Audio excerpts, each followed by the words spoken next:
I wonder if Martin Shaw would call this sunrise, twilight, also the Dempsey time. He says it's the Dempsey time between dog and wolf. The sun's going down, but is it the same when it's coming up? I don't think so. I think the coyotes are settled down by now. So here we are. It's the final few days of my desert artist retreat, and feeling contemplative. I jumped out of bed despite weird things I've been feeling. Climate adjustment, I suppose, and everything that's going on, y'all. So I just wanted to come and take a little walk together here. Shall we go? Let's go. Shall we go? Let's go. Shall we go? Let's go.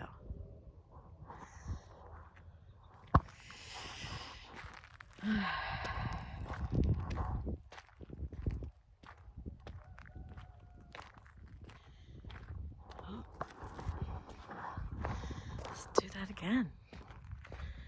We're not going to skip a layer. Not this time. We're going back. Shall we go? Let's go. Shall we go? Let's go. Shall we go? Let's go.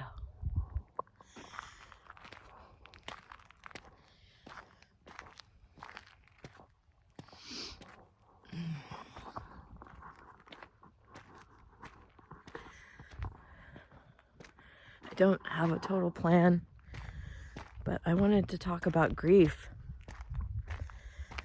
I have an acquaintance that I know whose mother passed away, and we have some plans to talk on the phone, even though we haven't talked on the phone before. But also I'm just having my own whole process, so I'm not really able to be there for anyone right now because there's a lot going on, y'all.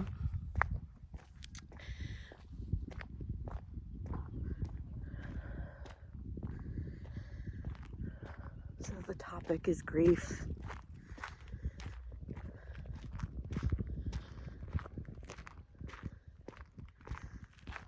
Most importantly, what I will say about it. Grief is an initiation, first and foremost. Grief is the deep counterpoint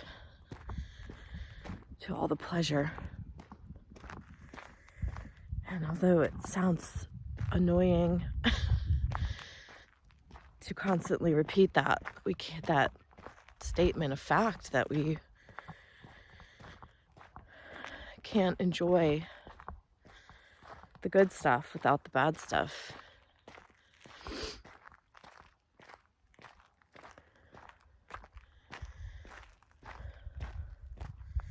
So I want to talk about that, just the first layer of the raw grief. We'll count losing a parent as one of the hardest initiations of my life. And I wrote about it a bit when it happened a couple years ago, from a long drawn out thing with liver cancer. And also a little bit of side medical interference that just mistakes were made and made situations worse that didn't need to be. So that is something I'm still grieving. Just the betrayal, what I feel the medical industry, the loss of time with someone I love. But what happens after that is this profound adult state. I called it when the scaffold is removed and you're the building that has been being built by your parents this whole time. And so when they go, it's like you're out there to weather it on your own now. Did you make a good foundation?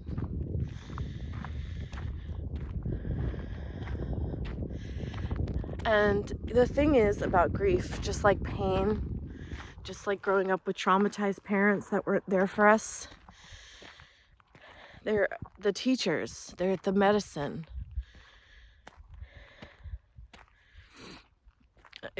There's a point at which you can no longer claim being a victim to it. For one thing, it just is. It's just what happened. For another thing,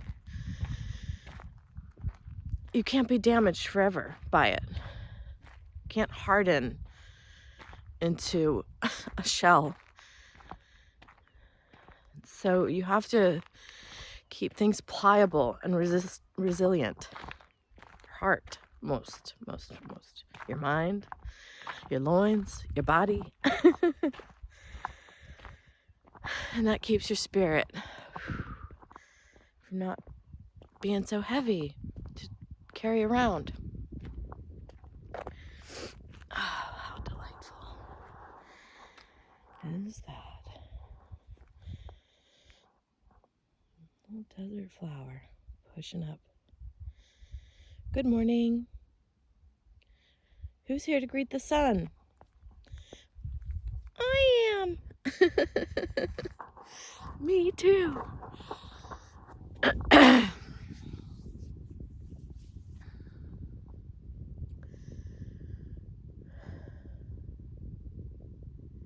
It's scary.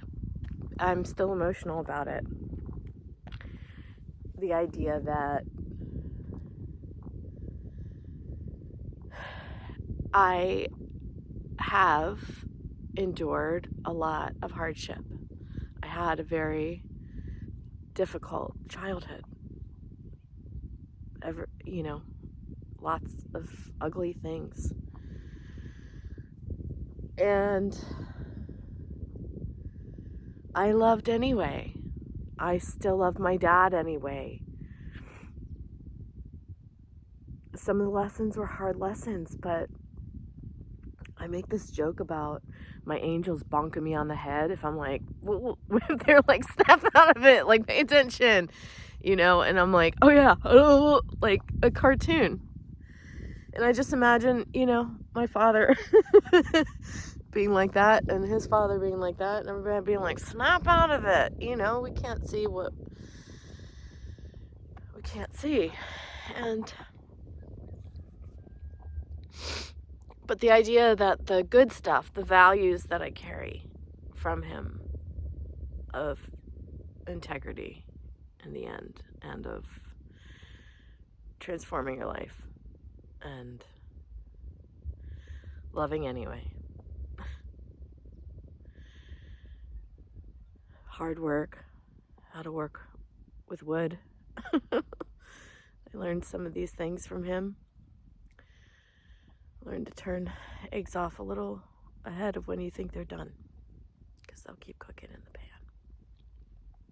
Learned how to make tiny pancakes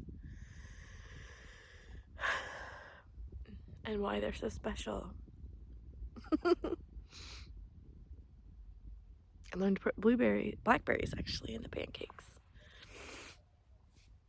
I learned a lot of little things, that when that scaffold is removed, I have to carry forward.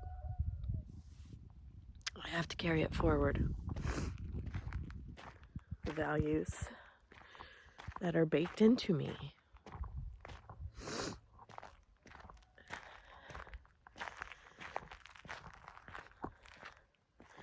And I've been processing a lot.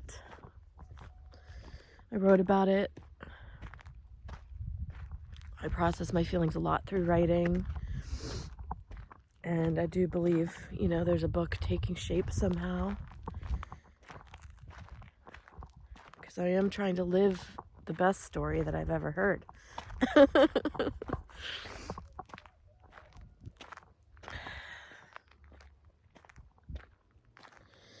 So I want to talk about the deeper grief that we're all going through, because it's gonna, I believe, and it just seems like what's happening, and what the astrologers and people are, about the energy of the year, fire horse energy that we've been shedding, squeezing out of old skins, and that really means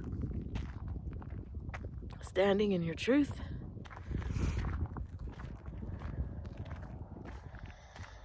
But I've been, poking around in the underground about what the hell is going on in this world a long time. And some people say it's conspiracy. The conspiracy is that this shit has gone on so long.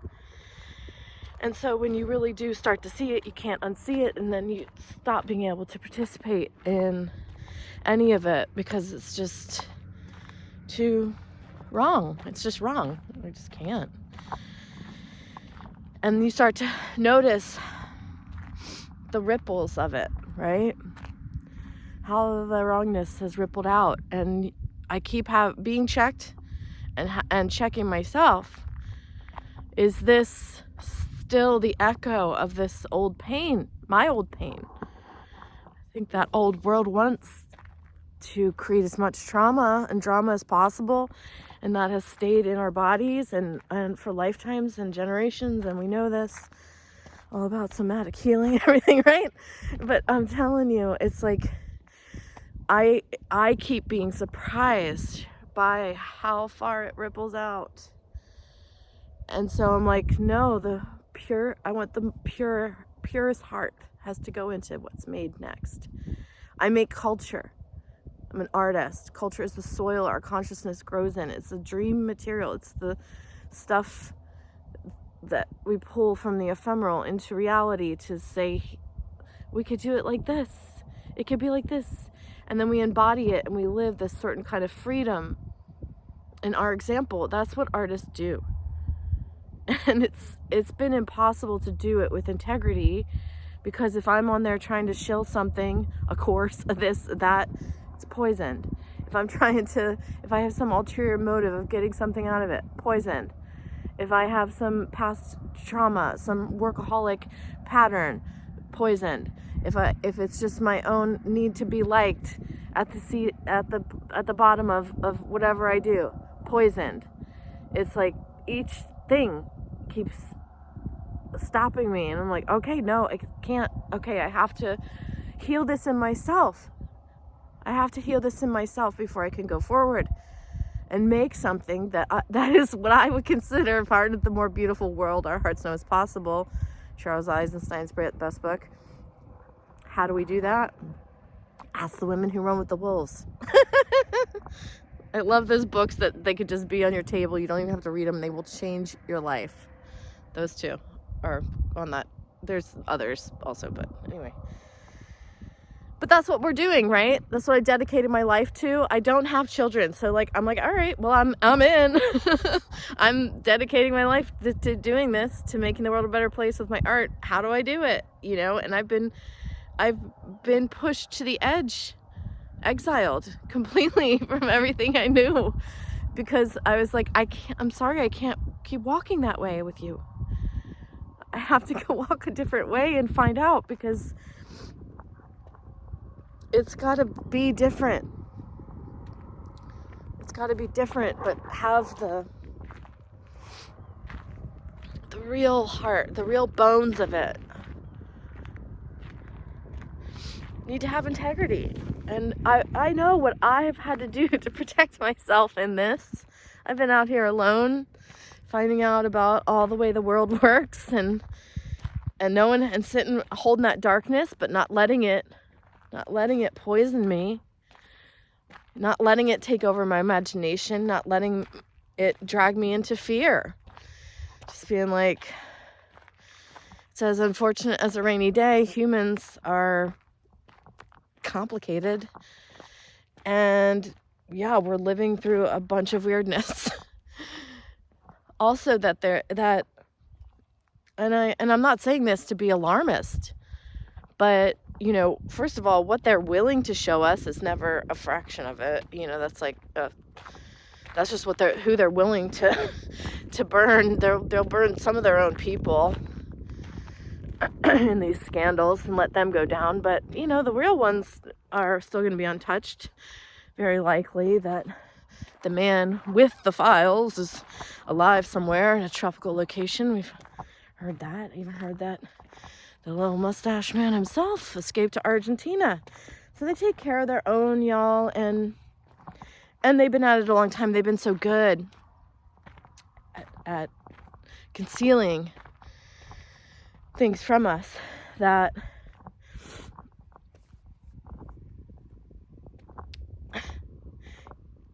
I don't even know what to say about it. It's like, yeah, they're really good at it, and waking up to it and seeing it all and not getting hardened it's been years of this for me. So I have a lot of compassion. This stuff's coming out, and I just want to talk about it because I'm still grieving. Even though I know all this, I can't have a jaded heart when something like that comes into my orbit and I hear something, especially about like a spiritual leader, you know, not one I totally followed, but respected for sure. It's just like, wow, really? And so like, I know that even just that one part of the news, I need to sit and contemplate what that means to me. Why has it been so hard for me to even teach yoga anywhere? If I was a Lululemon representative, I'd be teaching everywhere. But because I pulled out and I do it differently, and I'm representing a little bit of what I call the old ways, you guys, because they work. Because making stuff with your hands always works. It's always beautiful.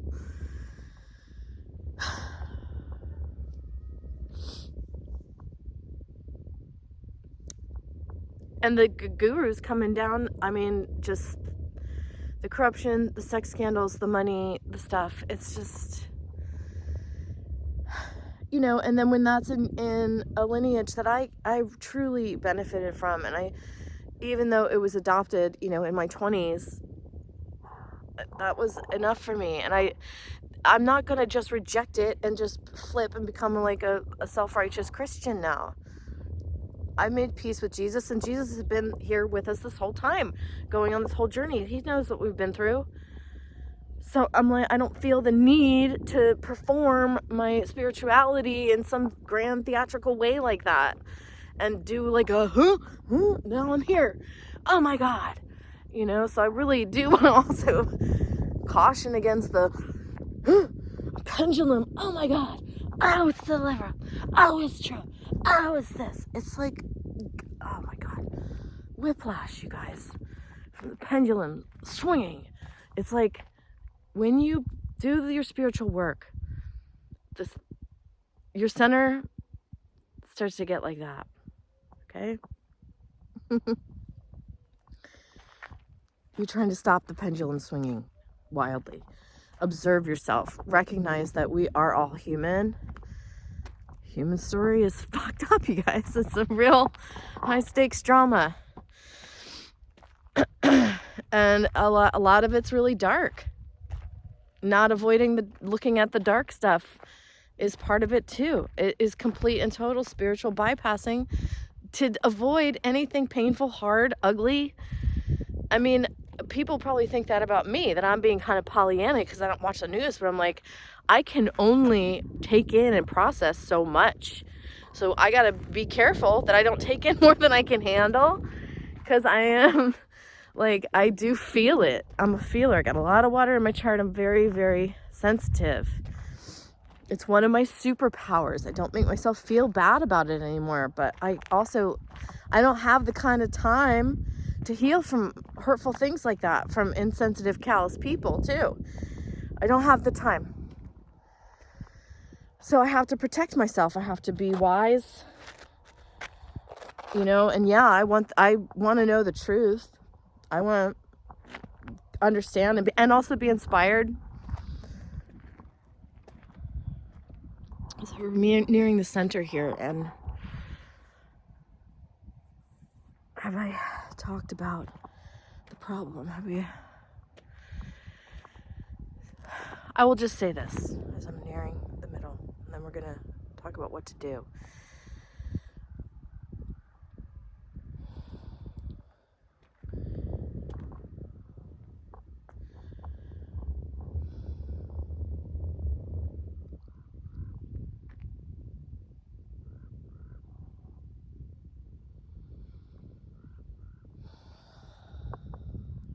Take the time now.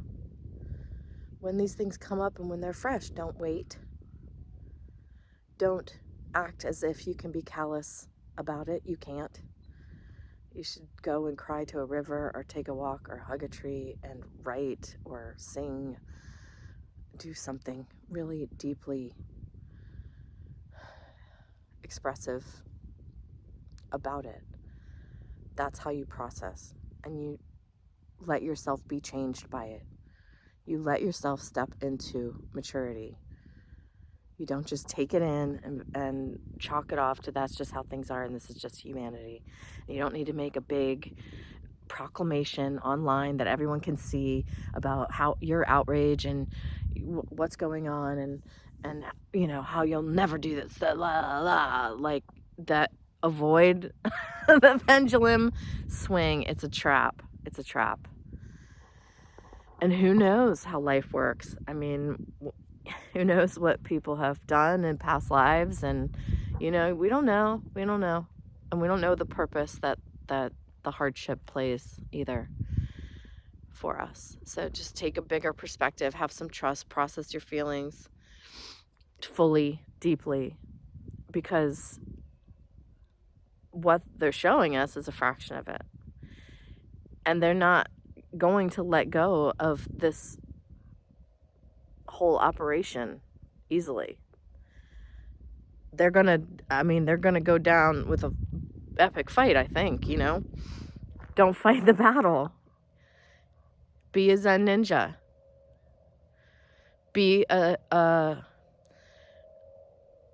willful toddler. Who will not be held. All you gotta do is lift your arms up, right? Wiggle around a lot. It'd be hard to get. So I wanted to just say that. So that's what's coming.